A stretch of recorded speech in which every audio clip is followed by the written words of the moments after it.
हे ऋषियों, कार्तिक शुक्ल द्वादशी को ध्वजारोपण करने से संपूर्ण पाप नष्ट हो जाते हैं। चारों वर्ण अर्थात ब्राह्मण, क्षत्रिय, वैश्य व शूद्र में से जो कोई भगवान के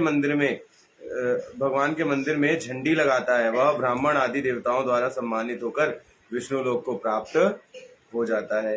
नारद जी कहते हैं, राजा पृथु, इस संबंध में मैं एक अति प्राचीन इतिहास सुनाता हूँ। बहुत पहले सतयुग में सुमित नाम का एक चंद्रवंशी राजा था, जो अहंकार से रहित तथा भगवान का भक्त था। सप्तद्वीपों में इसका शासन था। सत्यवती नाम वाली उसकी रानी अत्यंत पतिव्रता थी।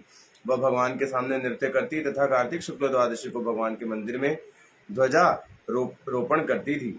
एक दिन भिंडान ऋषि वहां आ गए और राजा रानी ने उनका अत्यंत आदर सत्कार किया। तत्पश्चात ध्वजारोपण करते हुए देखकर ऋषि ने कहा, हे राजन, भगवान को प्रसन्न करने के लिए और भी अनेक साधन है, तब आप इस प्रकार ध्वजारोहण इतनी श्रद्धा से क्यों करते हैं?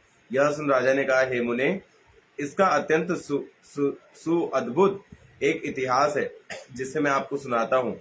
मैं पूर्व जन्म में मालिनी नाम वाला ब्राह्मण द्वेषी, कुकर्मी, महापापी तथा वैश्यगामी शूद्र था। इन कुकर्मों के कारण मेरे बंधु बांधवों ने मुझे घर से निकाल दिया।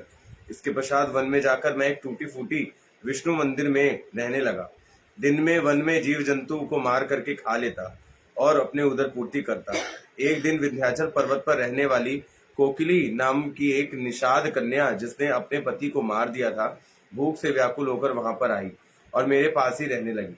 संयोगवश कार्तिक शुक्ल द्वादशी को हमने एक कपड़े को बांधकर झंडी सी बनाई और दोनों मंदिर मदिरा पीकर झंडी हाथ में लेकर सारी रात नृत्य करते रहे। नृत्य करते रहने के कारण प्रातःकाल हम दोनों की मृत्यु हो गई। तब यमदूत हमें यम फांस से बांध करके मारते हुए यमराज के पास ले चले।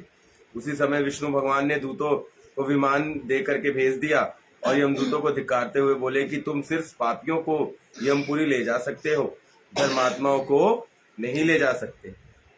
इस पर यमदूत भी क्रोधित होकर के बोले कि ये दोनों महापापी हैं, जीवन भर इन्होंने एक भी पुण्य कर्म नहीं किया है, इसी कारण हम इन्हें यमपुरी ले जा रहे हैं।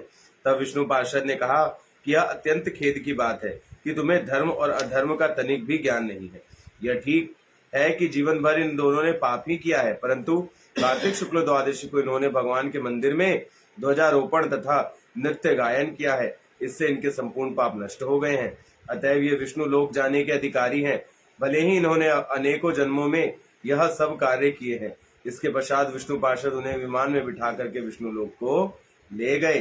नारद जी कहते हैं, राजा पृथु, अनजाने में भी ध्वजारोपण का ऐसा फल है, तो श्रद्धा पूर्वक कार्तिक शुक्ल द्वादशी को ध्वजारोपण करने से जितना फल प्राप्त होता है, उसका वर्णन नहीं किया जा सकता। इतनी कथा सुनकर के विभांडा ऋषि तप करने चले गए। श्रीमन नारायण नारायण नारायण।